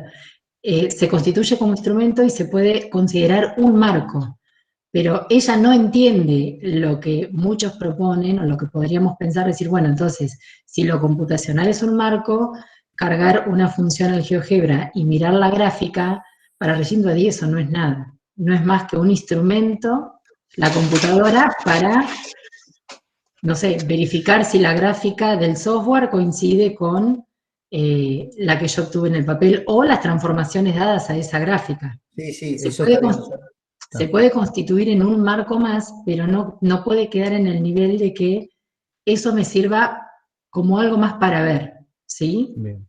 Para hacer interactuar, por ejemplo, diferentes vistas gráficas de una familia de funciones puede ser un marco, Bien. ¿sí? Pero es la representación gráfica. Está bien. No, me parecía raro porque yo entiendo por ahí marco geométrico, marco algebraico, podría ser el marco Y geométrico ella lo en la agrega, computadora o el marco sí, algebraico en la computadora, pero que la sí, computadora o lo informático sea un marco en sí me parecía como raro, pero si es lo raro. dijo Bueno, Regine no, Dodier, ya pero está. si yo desarrollo un proceso algorítmico y ese proceso hay que algoritmizarlo Bien. y luego hay algún autómata cerca, porque las computadoras son autómatas, digamos, ¿no? O sea, pueden funcionar como tales, que necesita ser programado, eso se hace con instrucciones determinadas, con una gramática y una sintaxis determinada, y entonces ahí habría otro marco. Sí, por eso es Claramente, que no es algebraico, que no es geométrico, que no es analítico, que no, es computacional, Ropazo. computacional. Bien. Bien. Así como el marco físico, por ejemplo, que no estaría relacionado con los marcos clásicos dentro de la matemática. Ajá. ¿Sí? Claro, si yo llevo, qué sé yo, billetes al aula, ahí, ¿no?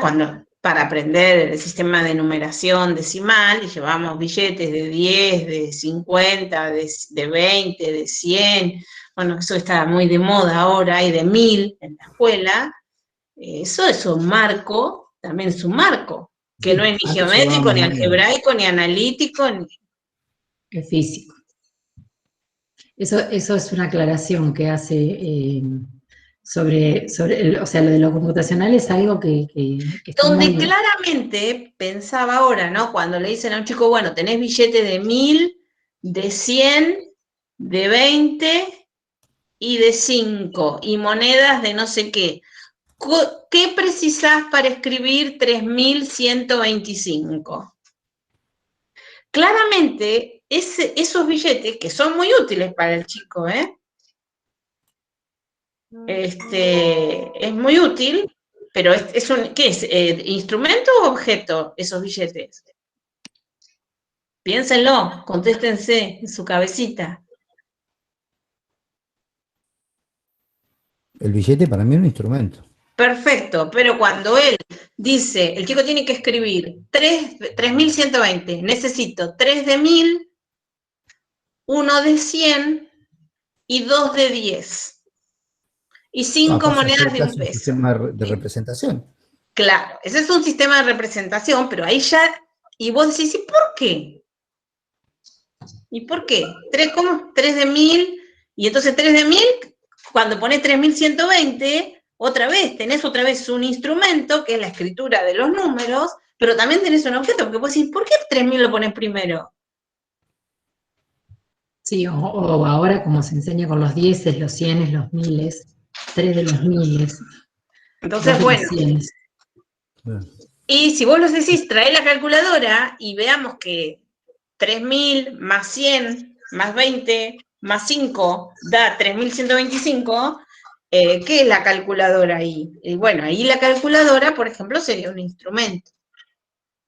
Pero también podría devenir en un objeto si empezamos a preguntarnos si es precisa, si no es precisa, por qué cuáles son los resultados aceptables de la calculadora, cómo la calculadora sabe sacar los ceros de por ejemplo, de una función cuadrática, bueno, un montón de cosas.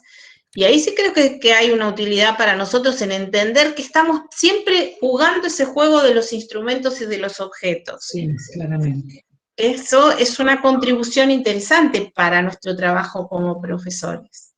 ¿Mm? Y que eso es hacer matemática, ese juego de del ejercicio, pero del cuestionamiento. Entonces, solo como instrumento, si la matemática solo es un instrumento y no se vuelve objeto nunca, bueno, eso no sirve, no estamos enseñando bien matemática. Y me parece que eso es lo que pasa, ¿no?, en la mayor parte de las veces. Sí, Pero que básicamente. tiene que haber una parte instrumental, parece muy clara. Una parte instrumental en la enseñanza de las matemáticas, ¿no? Que parece algo que está muy claro.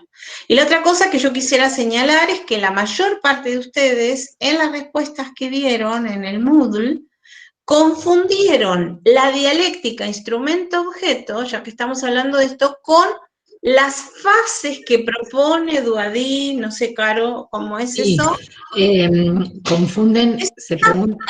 No es así. La dialéctica instrumento-objeto tiene que ver con el hecho de que cuando estoy en el polo instrumento, eso se me tiene que volver objeto, y cuando estoy en el polo del objeto, eso se me tiene que volver instrumento. O sea, la aproximación al objeto, mejor domino el objeto, se vuelve instrumento.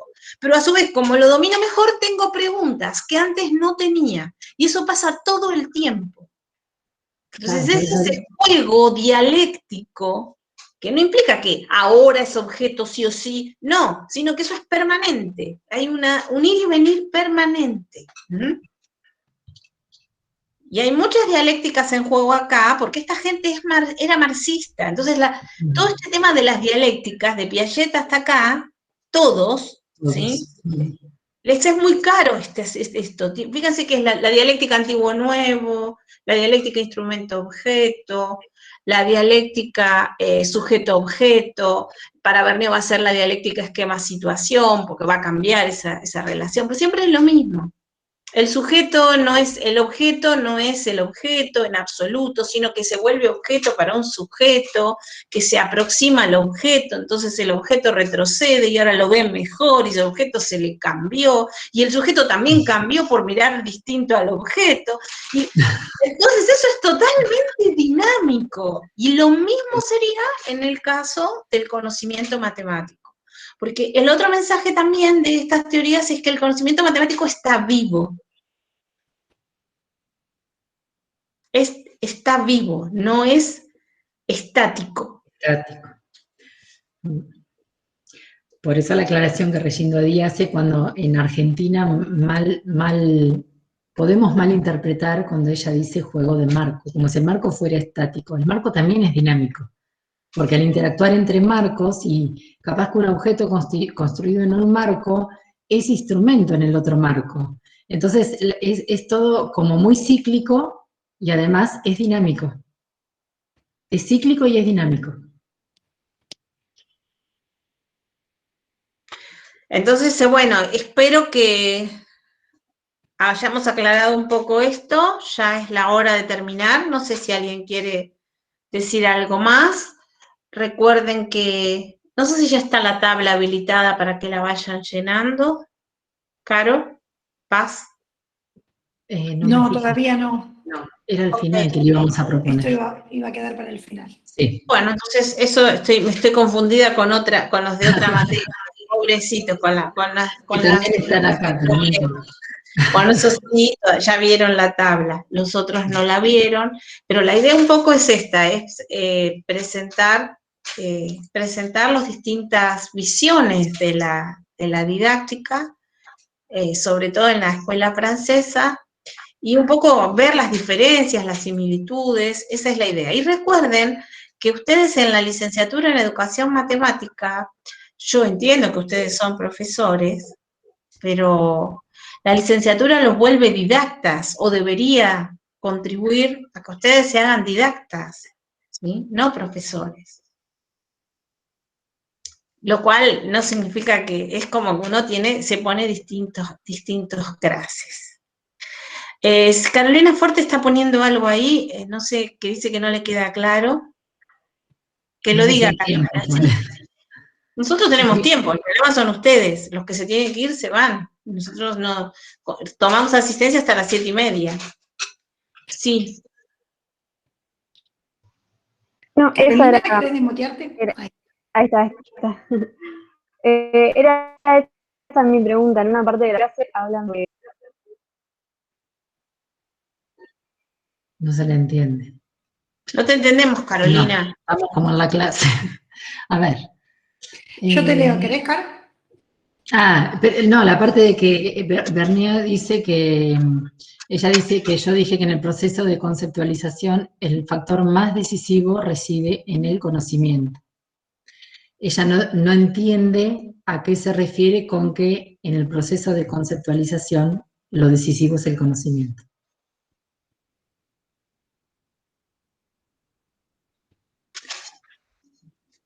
¿Y qué se conceptualiza si no es el conocimiento? Claro.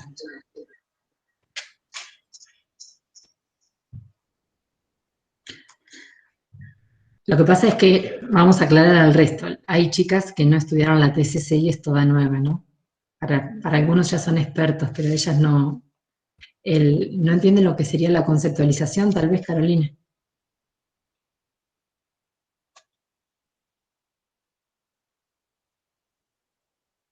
Yo necesito el concepto de, un concepto fácil, así, el concepto de recta en el plano, en R2. Yo tengo que aprender eso. Bueno, ese es el conocimiento. Y lo más importante es que ese conocimiento no viene aislado, porque yo ya ahí dije recta en el plano, en R2. Entonces yo tengo la escritura de la recta, el hecho de que sea en R2, pero también puede ser en R3. El concepto mismo de todas las cosas que tienen que ver el concepto. ¿Cómo escribo una recta? Y depende del marco. Si estoy en el marco analítico, de la geometría analítica, la escribo de una manera.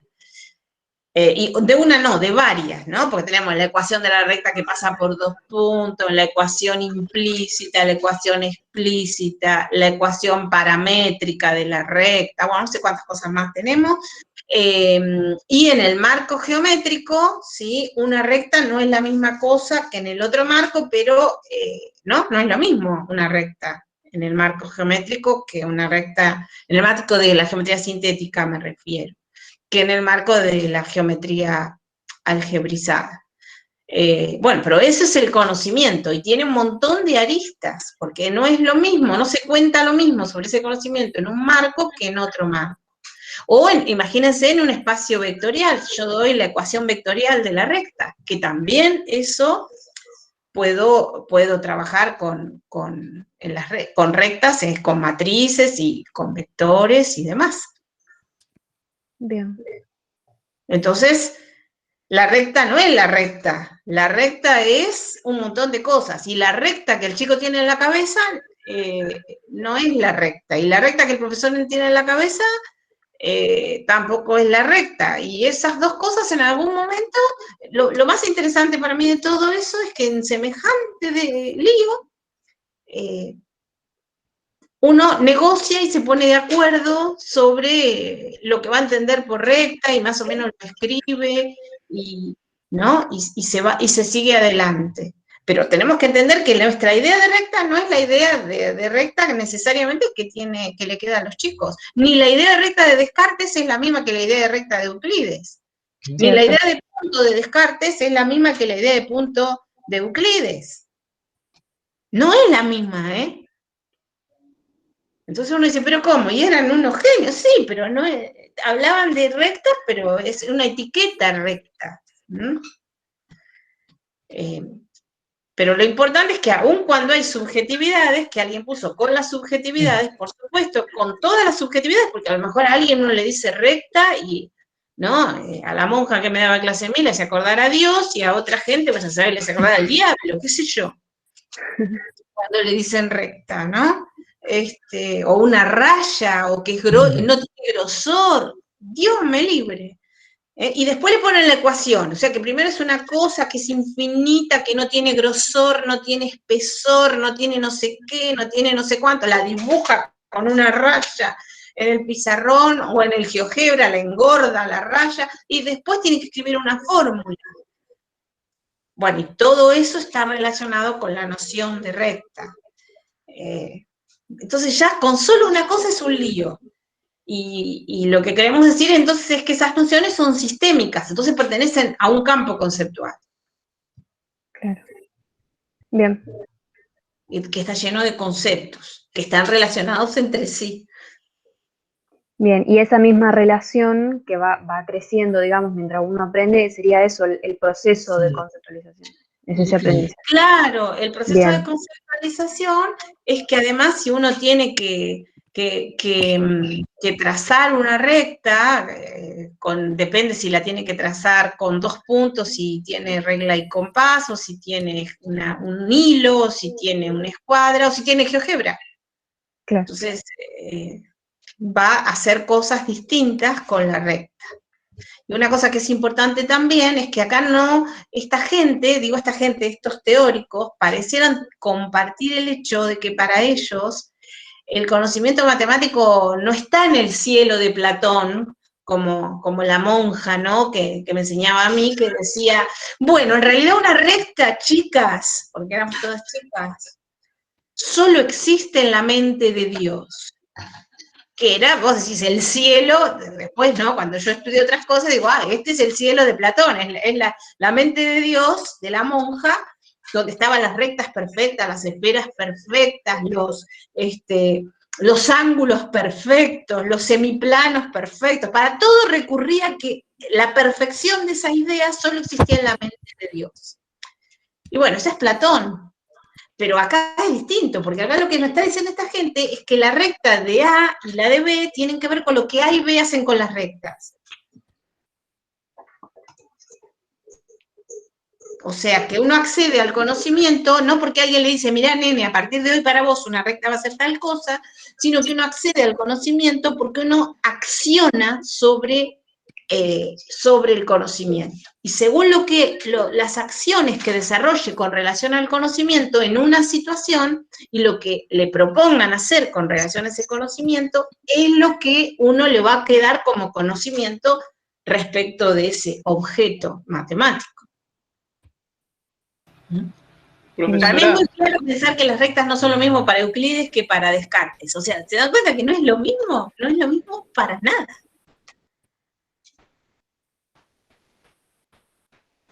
Sí, el concepto que tiene cada uno sobre las cosas, hasta llegar a un consenso también. Claro, pero estoy hablando del marco. Cuando digo claro, que las rectas no son lo mismo para Euclides que para Descartes, me estoy pensando en el marco. El marco geométrico de Euclides no tiene nada que ver con la algebrización, no tiene nada que ver. Es muy diferente con la algebrización de la geometría que hizo Descartes. Incluso creo que con Carolina, ¿Caro? Sí. El otro día dimos el ejemplo de que en el marco de Euclides yo no puedo responder el problema, por ejemplo, un problema que trató el doctor Mario Di Blasi en su tesis, que es el óvalo de Toyota o el óvalo de Ford. ¿Es un óvalo? Y entonces trató de mostrar, y de hecho lo mostró muy bien, eso lo hizo en una facultad de ingeniería, donde se estudia ingeniería automotriz, en Pacheco, en la Universidad Tecnológica, que él mostró que en el marco de la geometría sintética no hay manera de responder esa pregunta. No se puede responder si el óvalo de Toyota es un óvalo, es una elipse, ¿no? O si el óvalo de Ford es un óvalo. Para responder a eso hay que ir, ese problema tiene solución en la geometría de Descartes, no en la de Euclides. Y bueno, eso es muy interesante, porque quiere decir que lo que está diciendo David es que un nuevo marco abre un mundo de posibilidades que no existían en el marco anterior. Claro. Es el caso de lo que pone Rita de, por ejemplo, de Euclides y Descartes, si ustedes se piensan en la parábola, con las posibilidades, si consideramos que inicialmente podemos aceptar que una función se construye como multiplicación de dos del mismo tipo de grado menor, fíjense que en el marco geométrico quedás en la representación de las posibilidades que la geometría sintética te da. Exacto. Es necesario cambiar el marco analítico para obtener la representación analítica. Y ahí el concepto es el mismo, y en la tesis, en palabras de Vergniaud, no, porque cambian los sistemas de representación, o sea, el concepto cambia. Aun cuando la representación gráfica de la parábola se corresponda con esa representación analítica. Claro.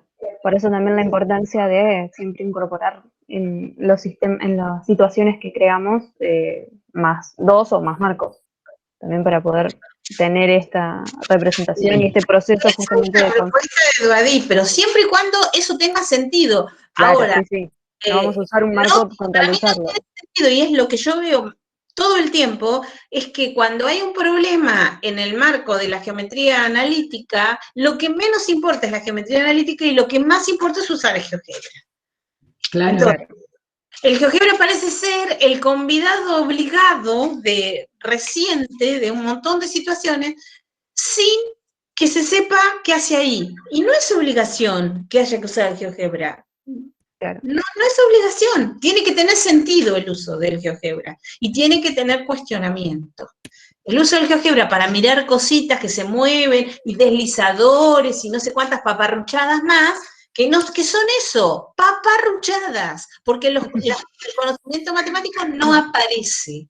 Ese es el problema. Entonces ahí el GeoGebra no es un marco, no sé qué es un adorno, es un decorado, es un ornamento. Claro. Hay que ver si permite, el marco te tiene que dar la posibilidad de desarrollar objetos matemáticos en el marco. Bien. Si vos no vas a desarrollar un conocimiento matemático por solo mirar las transformaciones, no sirve. Claro, eso deslizar cositas ahí, y uno dice, mirá, se agranda, se achica. Claro, tampoco estaría mal, creo yo, utilizar esta herramienta como algo complementario. No está mal, porque cuando uno tiene que poner un clavo en una pared, uno tiene que usar un martillo o tener un taladro y los tarugos y tener los tornillos. Si uno tiene un tornillo del triple del tamaño del tarugo, nunca le va a entrar. O sea, es obvio, ¿sí? Y si tiene mechas que no te convalidan con los tarugos, tampoco le va a entrar, o sea, va a ser cualquier cosa. Y es obvio eso, ¿no? Pero el tema es que esa condición pragmática de que el martillo es para hacer algo, bueno, no está, muchas veces no está. Uno ve las cosas como adornos y no con una razón de ser. Bien. Pero ojo que esto es un cortapapeles que tengo acá, muy bonito, que me lo regaló mi directora de tesis, pero yo puedo hacer la gran María Antonieta y usarlo para rascarme el cuello, y no es un cortapapeles, y lo que les estoy diciendo es que entonces los objetos son lo que hacemos con ellos, para toda esta gente, porque estas son concepciones pragmáticas. Entonces, los chicos piensan que la matemática es de números porque lo único que hacemos con ellos son cosas con números. Y lo único que ellos hacen con los objetos matemáticos son cosas con números. Y así sucesivamente. Entonces, el significado viene por el uso acá.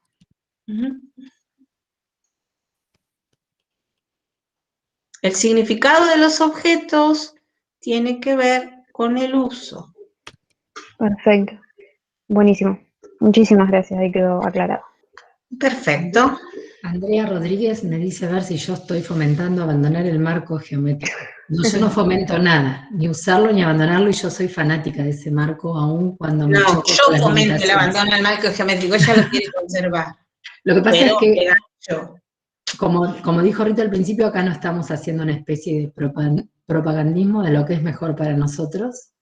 Yo adopto con claridad y con firmeza las importancias de ese marco porque lo experimenté en primera persona. Bueno, Rita y Paz también. Pero Regine Eduadí dice que no se puede sustituir un marco porque no se estarían desarrollando la variedad de objetos que se requieren para estudiar un determinado conocimiento. Si yo abandono el marco geométrico, yo no puedo justificar ¿qué cosa?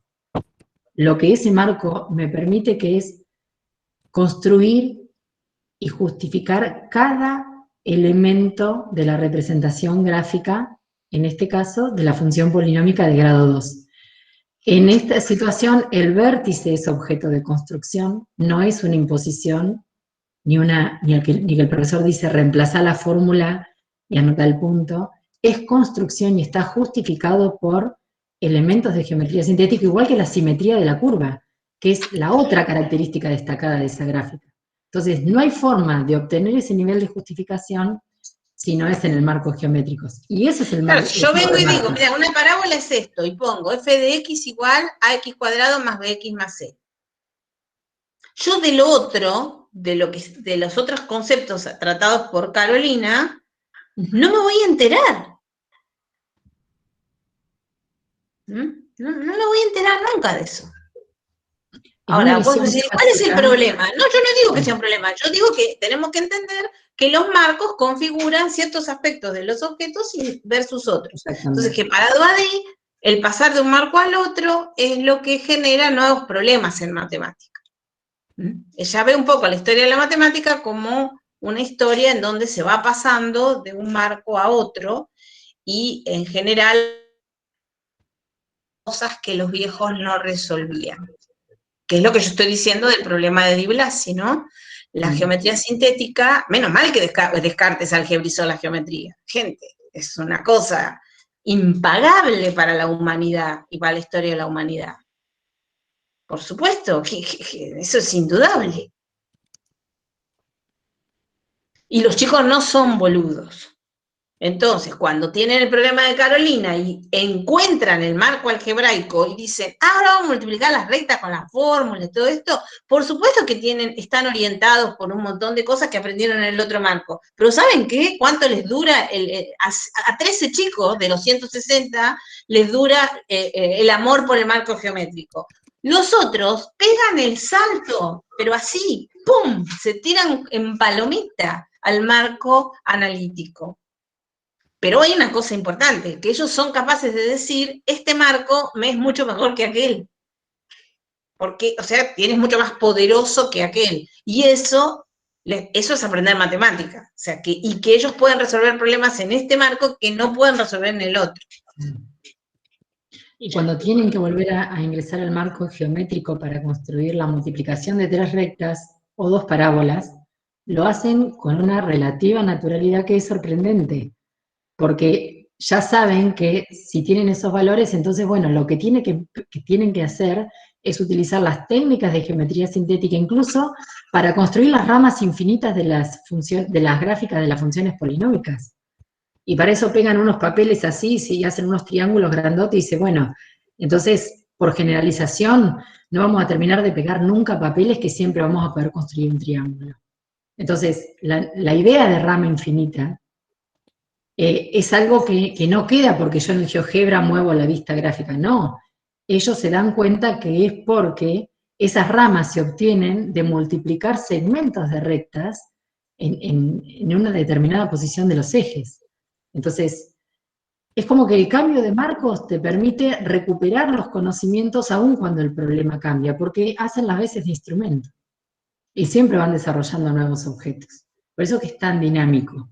Y por eso es que ella, específicamente en esa entrevista, quiere hacer la aclaración del juego de marcos, para que no lo entendamos mal, no porque lo estemos usando mal. Bueno, yo creo que ya estamos, la seguimos otro día. Muchas gracias a todos por bancarnos en nuestras cosas. Gracias a todos por participar, por quedarse hasta tan tarde un viernes. Así que nos estamos viendo, muchachos, y chicas. Chao. Chao a todos, buen fin de semana. Bueno, muchas gracias. Buen fin de semana. Adiós. Gracias. Chao, muchas gracias. Muchas gracias. Adiós, adiós. Chao, gracias. Adiós. Gracias. Gracias.